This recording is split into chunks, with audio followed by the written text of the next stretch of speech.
नमः शिवाय। श्रावण मास महात्म्य 6वां अध्याय। सोमवार की व्रत कथा।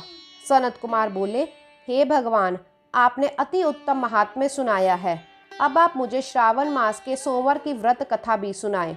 शिव बोले, हे सनत कुमार, अब मैं तुम्हें पार्वती सहित सोमवार व्रत की कथा सुनाता हूँ। चंद्रमा का दूसरा नाम सोम है। सोम ब्राह्मणों का देव है। सोमलता को यज्ञ साधन कहते हैं। सोम मेरा ही प्रतिरूप है, इसीलिए ये सोमवार कहा जाता है। चूंकि ये उपासक को उत्तम फल प्रदान करता है, अतः ये सर्वश्रेष्ठ कहलाता है।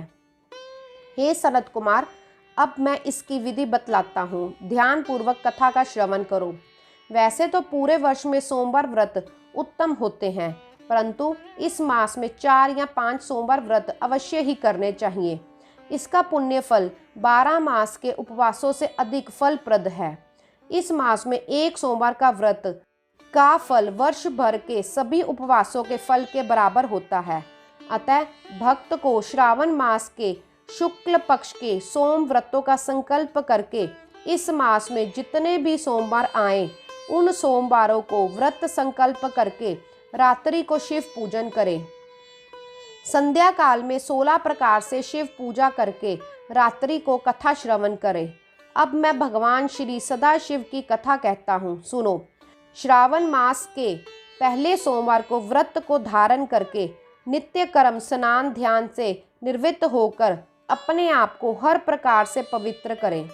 तत्पश्चात सफेद वस्त्र पहने मन से काम, क्रोध, लोभ, मोह, अहंकार, द्वेष आदि को त्याग कर मालती, मल्लिका आदि अनेक प्रकार के फूलों तथा निर्दिष्ट उपचारों से मंत्र ओम नमः शिवाय अथवा त्र्यंबक मंत्र से पूजा करें।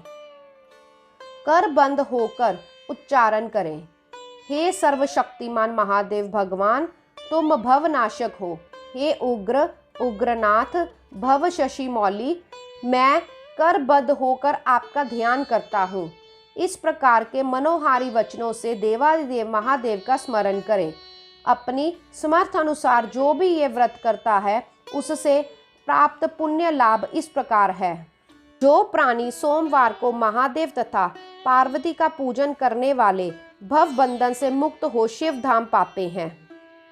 इस मास में होने वाले नक्त व्रत का वर्णन मैं संक्षिप्त रूप से करूंगा। वे पाप जो अनंत काल में भी नहीं करते, वे भी नक्त भोजन के द्वारा नष्ट हो जाते हैं। इस अति उत्तम व्रत को करना चाहिए। इस व्रत को करने से पुत्र की इच्छा करने वाले को पुत्र की प्राप्ति होती है, धन चाहने वाले को धन मिलता है, वह इहलोक में समस्त सुख सुविधाओं का उपभोग करता हुआ मरणोपरांत रुद्रलोक मोक्ष पाता है और वहां भी वह देवों द्वारा वंदनीय होता है। इस लोक को असारमय तथा चलायमान जानकर बुद्धिमान प्राणी व्रत और उद्यापन द्वारा अपना जीवन सफल बनाता है और सद्गति पाता है। मोह माया को त्याग कर प्राणी को अपनी समर्थ के अनुसार सोने की बनी शिव पार्वती की बैल पर सवार प्रतिमा बनवानी चाहिए।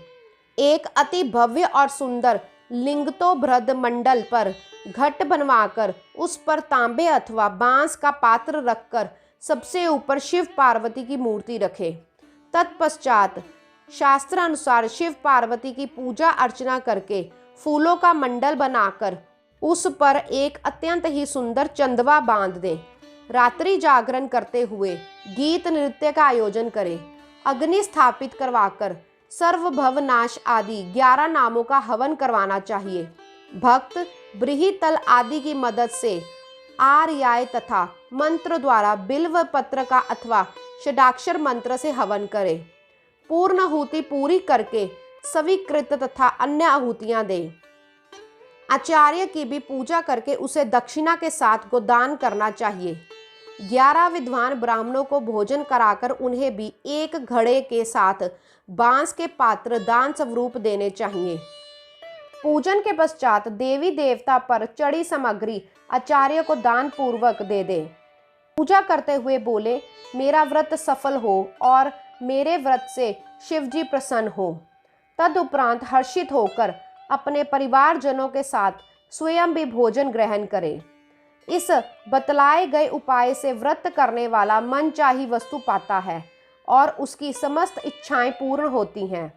वह सुख भोग कर मरण उपरांत विमान में सवार होकर शिवलोक जाता है।